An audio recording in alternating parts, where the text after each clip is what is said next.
Ananya Tiwari news 9 launcher पर आपका स्वागत वंदन अभिनंदन करती हूँ। आपको लेकर चल रहे हैं देश दुनिया की बड़ी खबरों की ओर। कश्मीर में चुनाव के बाद आतंकी घटनाएं बढ़ी, 7 दिन में 13 की मौत।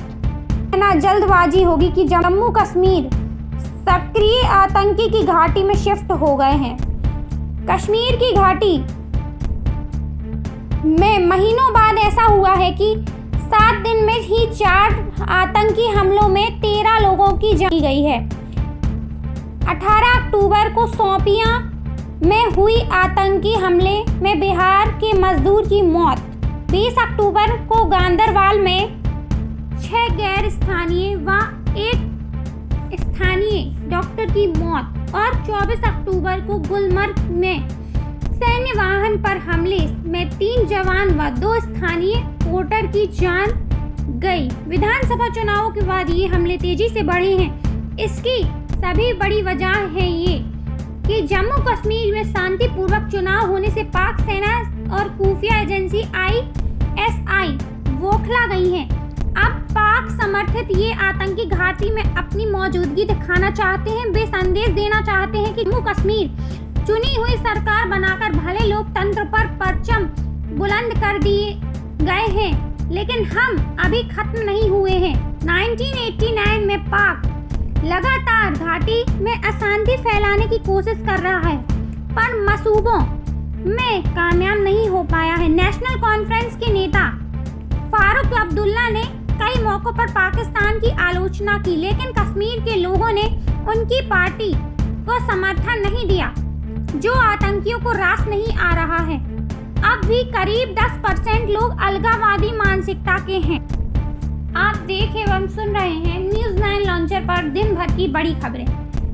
संकट मध्य प्रदेश, राजस्थान समेत 6 राज्यों में 40 दिन में 4360 जगह पराली जली। पराली जलाने की घटनाएं 5 साल में 77% घटी, पर खतरा अब भी।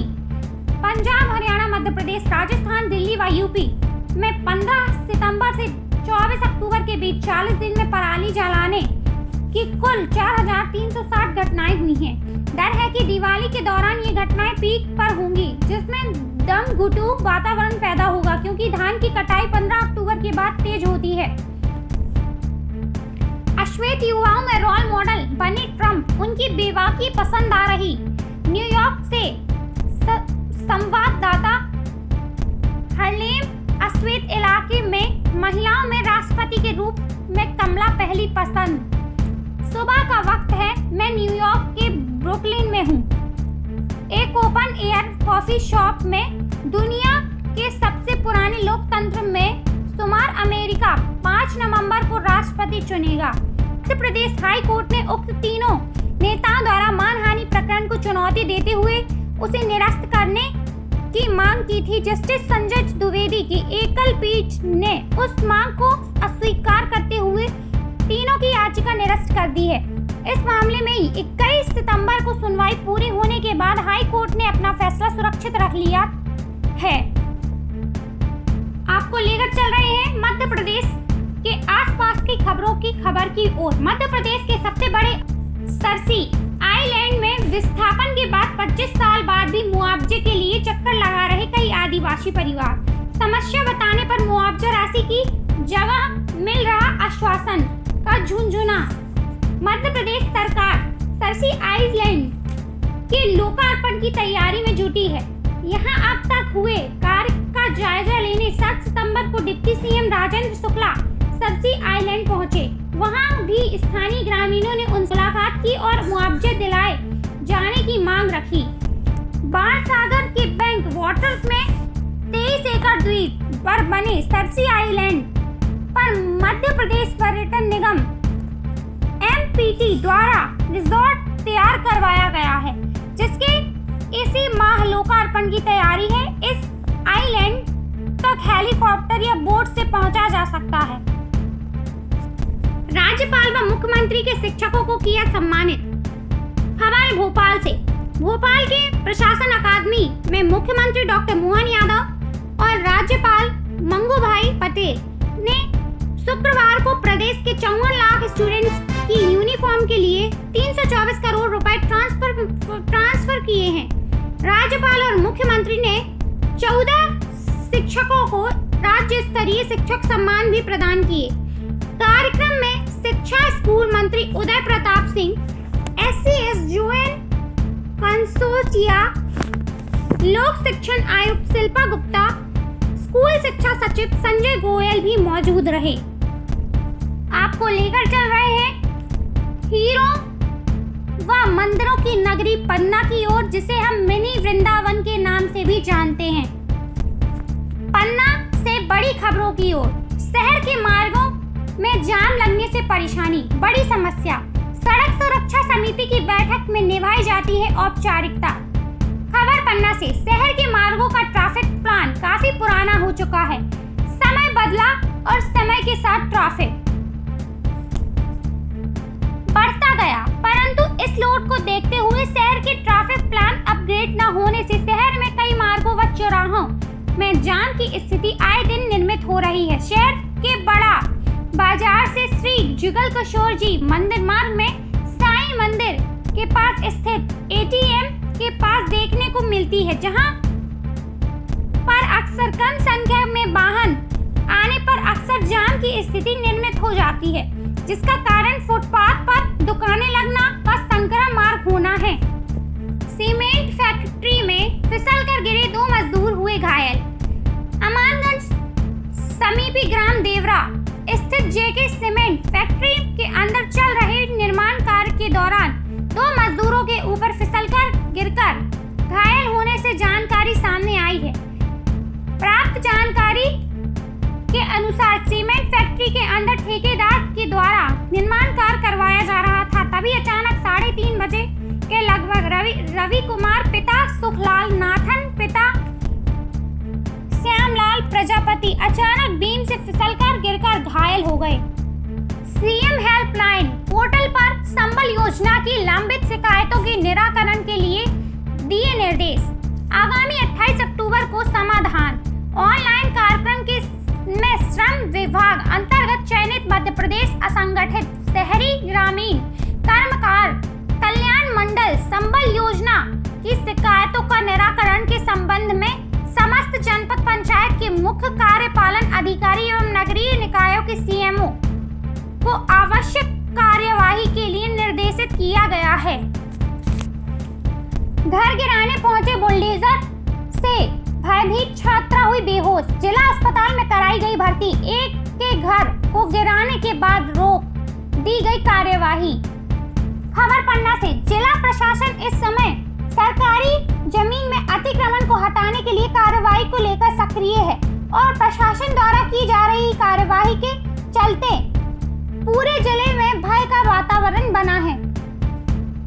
मिलेगा प्रधानमंत्री सुरक्षा बीमा योजना का लाभ। भारत सरकार के श्रम मंत्रालय द्वारा ई-श्रम पोर्टल पर 31 मार्च 2022 को की स्थिति में पंजीकृत सभी मृत श्रमिकों को प्रधानमंत्री सुरक्षा बीमा योजना का लाभ मिलेगा। दुर्घटना में मृत्यु पर 2 लाख रुपए अथवा दोनों आंख, दोनों पैर, दोनों हाथ की स्थायी क्षति पर 2 लाख रुपए तथा एक आंख, एक पैर, एक हाथ की स्थायी क्षति पर 1 लाख रुपए की सहायता प्रदान की जाएगी।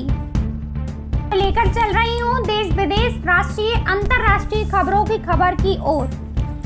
1984 सिख दंगा मामले में 27 साल की देरी से अपील को मंजूरी देने से इनकार। नई दिल्ली।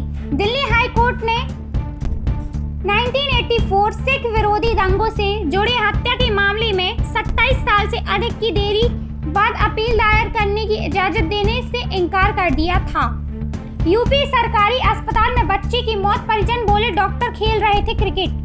सरकारी मेडिकल कॉलेज में 5 साल की बच्ची की मौत हो गई। पिता नजीम का दावा है कि बच्चे को अस्पताल लाने पर वहां कोई बाल रोग विशेषज्ञ नहीं था। अस्पताल से बाहर निकलने के बाद उन्होंने डॉक्टरों को क्रिकेट खेलते देखा और मदद की गुहार, लेकिन कोई चिकित्सा सहायता नहीं मिली। एलन मस्क ने न्याय विभाग को चेतावनी, वोटरों को दान गैर कानूनी हो सकता है। वॉशिंगटन। अमेरिकी राष्ट्रपति चुनाव में डोनाल्ड ट्रंप के समर्थन में एक याचिका पर दरखास्त। करने वाले मतदाताओं को 8.40 करोड़ देने पर अरबपति एलन मस्क का अभियान गैर कानूनी हो सकता है। अमेरिकी न्याय विभाग ने चेतावनी दी है कि याचिका पर दरखास्त करने वाले मतदाताओं को पुरस्कार देना संघीय कानूनों का उल्लंघन हो सकता है। अमेरिकी डॉलर के खिलाफ रूस के राष्ट्रपति पुतिन का करेंसी वॉर शुरू। यूक्रेन युद्ध से प्रतिबंध झेल रहे पुतिन ब्रिक्स की मेजबानी के बाद और मजबूत। मॉस्को।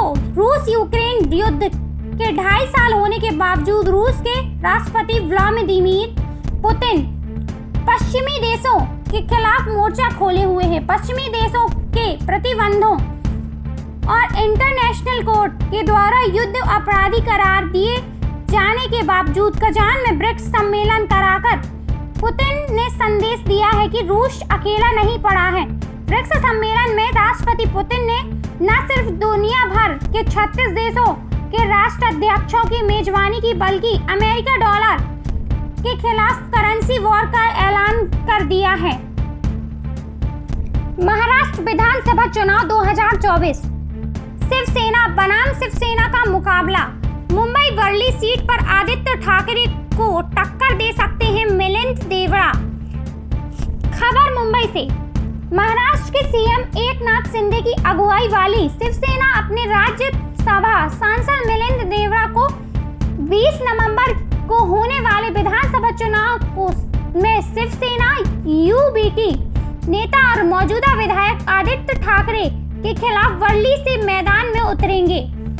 शुक्रवार को एक पार्टी पदाधिकारी ने कहा कि पार्टी में देवड़ा के नाम को अंतिम रूप दे दिया है और 1-2 दिन में इसकी घोषणा होने की संभावना भी है। वहीं देवड़ा ने भी संकेत दिया कि वे वर्ली से चुनाव लड़ सकते हैं। पूर्व केंद्रीय मंत्री मिलिंद देवड़ा ने इस साल जनवरी में कांग्रेस से शिवसेना में शामिल होते हुए यह जानकारी भी दी है।